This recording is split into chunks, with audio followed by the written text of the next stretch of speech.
Hello and good morning. It's a privilege to meet with you, all the policy makers and interested stakeholders in the meeting today. I welcome you to today's session as I give my few tips and what I feel could be included in the AI cloud and cloud technology policy formation for Africa. I am Kenneth Nyaga, digital skills and AI trainer, and currently pursuing cloud technology course with Google. So I'm very passionate about digital skills and AI and the cloud technology as well. I've been in this field now for the last 9 years training for Glow with Google projects in Sub-Saharan Africa. And I hope the tips that I'm sharing today will be considered as you incorporate the policies for AI and cloud technologies in Africa. Now, the collection and the use of personal data are now integral to daily life, but they also raise concerns about data and data protection misuse.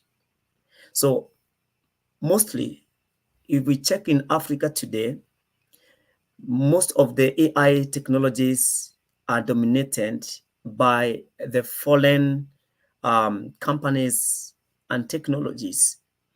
And we are currently depending on their technological products and solutions, which may not be compatible with our local development or developmental priorities. So in addition to that, Africa doesn't have any cloud system that can really assure us that our data is well protected and we have the privacy that we deserve. So personal data protection is a crucial thing for fostering consumer trust, encouraging the use of digital tools and driving investment, competitions, and innovation in the digital economy in Africa. Many countries in Africa have tried to implement the registration to regulate personal data processing, and Kenya has not been left behind. Actually, our constitution now agrees the right to privacy, and this led to enactment of the Data Protection Act back in 2019. So this came up of also with the establishing of Data Protection Commissioner Office, which now regulates personal data process to protect the individual's privacy and to ensure compliance with the law. So I just feel that it is important for Africa now to come up with a policy of our own that is going to safeguard how data is being handled in this continent. Remember, there's too much data mining that is going on, the issues of cybercrime and so forth. So some of the importance of AI and cloud policy formation in Africa include the rapid growth of AI and cloud technology in Africa necessitates proactive and effective policy formation. Also, we need to come up with a well-crafted policy that can create a conducive environment for innovation, investment, and economic growth. Policies that can address potential challenges and risks associated with AI and cloud technologies. For instance, the data privacy concerns that I just talked about, job displacement, and other data like the hospital information and ethical implications need to be considered as well. Data protection and privacy policies. Having said that, in Africa, AI technologies are dominated by foreigners that are offering technological products and solutions that may not be compatible with local developmental priorities. I think now time has come for us to have the following considerations as we come up with the policy. Remember, you can make use of the Google chat box to flag with me any question that you wish to ask, or any other concern that you would want to raise, and I'm going to address it later after this session. So one of the key considerations is ensuring data ownership and transparency, very crucial. Protecting individual rights and freedoms, which currently we really don't enjoy it as much in Africa.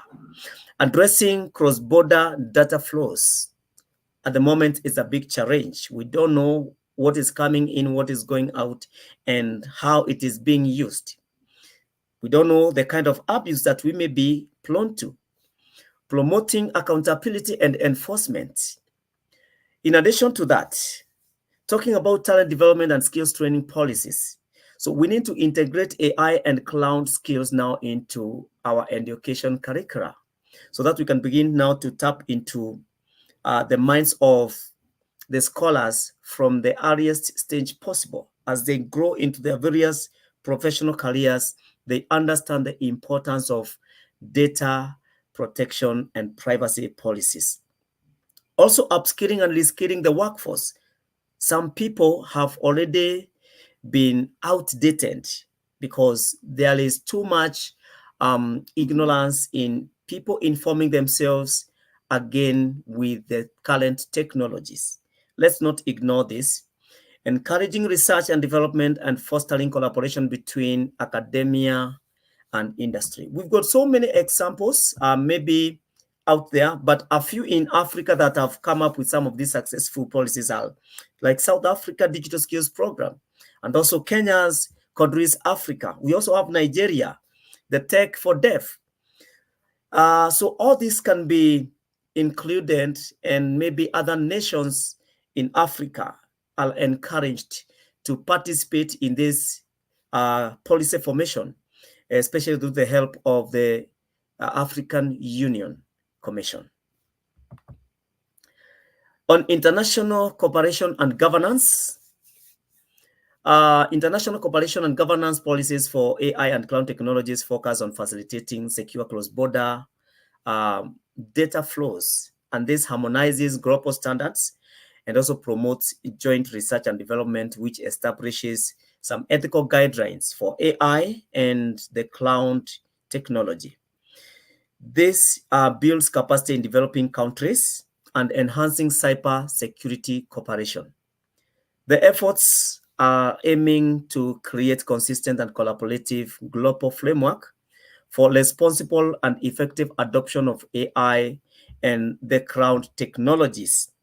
Again, in this, some of the key considerations, just like I have mentioned, if I may put them into point forms, which you might find important to consider in the policy, are harmonizing standards and best practices, promoting cross-border collaboration, facilitating technology transfer, and addressing global AI governance challenges.